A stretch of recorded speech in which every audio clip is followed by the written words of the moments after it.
আমি যে ভয় কৰিছিলোঁ তাকেই হ'ল। নাৰদৰ ওচৰলৈ পৰি মহাদেৱ এইফালে আহিব লাগিছে। কেনে বুজাই শান্ত কৰিব পাৰিলেই হ'ল। নহ'লে যে পুনৰ এক মহা বিপৰ্যয় হৰিকেৰ গতি তল কৰিব। অথমৰ ভক্তি অঞ্চলি হঠাৎ কৈলাসেৰে আমাৰ স্থানলৈ অহাৰ কাৰণ কি পুৰাণা? জানিও কিয় আজি নজনাৰ ভাও ধৰিছে। তথাপিতো কৰিছে যেতিয়া কওঁ পুনঃ। আপুনি অপৰকে বঞ্চিত কৰিলে অমৃতৰ পৰা।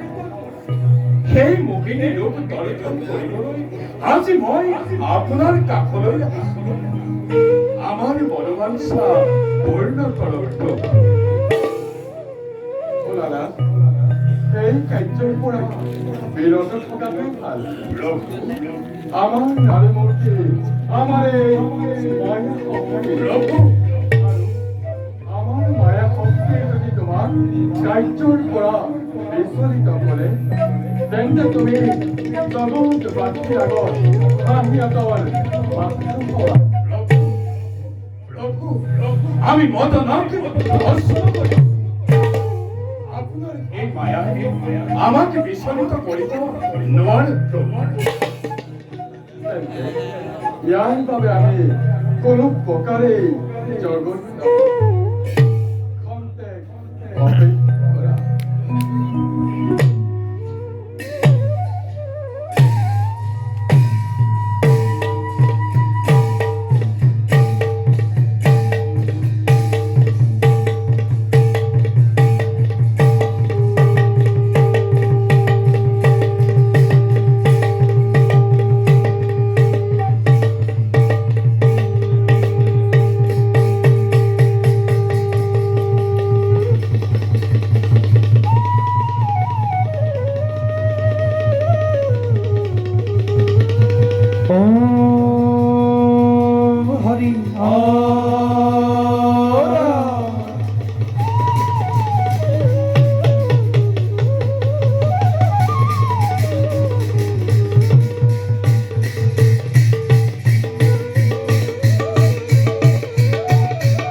যাক দেখি আজি মোৰ মন সাতন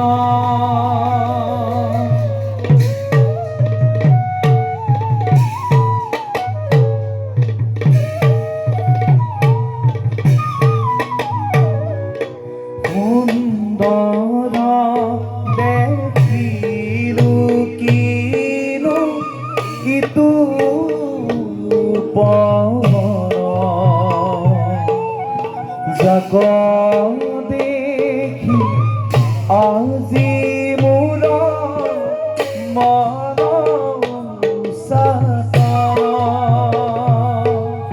সুন্দৰ দেখিলো কিনো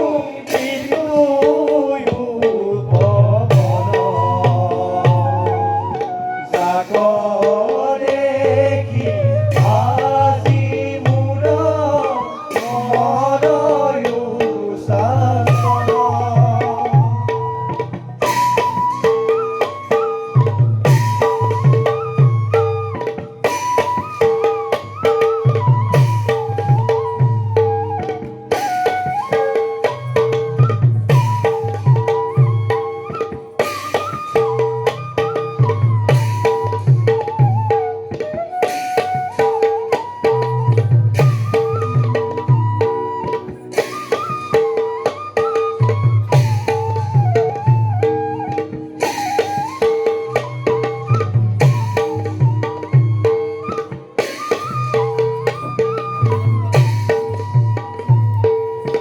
দূৰত দেখিছো হোৱা সবিনী নয়নী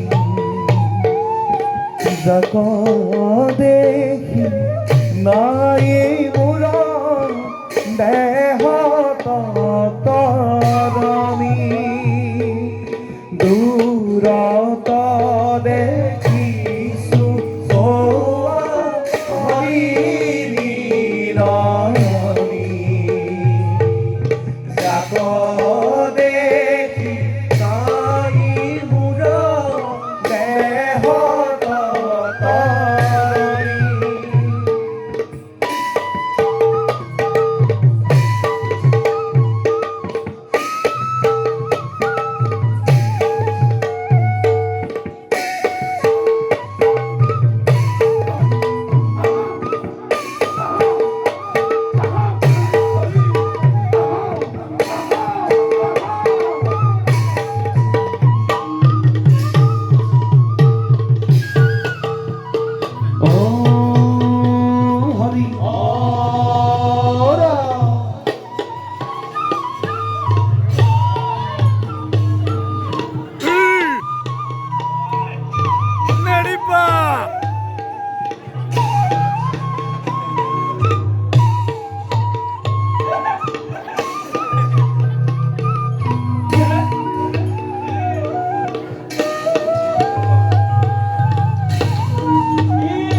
চাপিয়া যাবা যাবা তুমি কাষ চাপিয়া প্ৰাণ মোৰ ভৰি যাব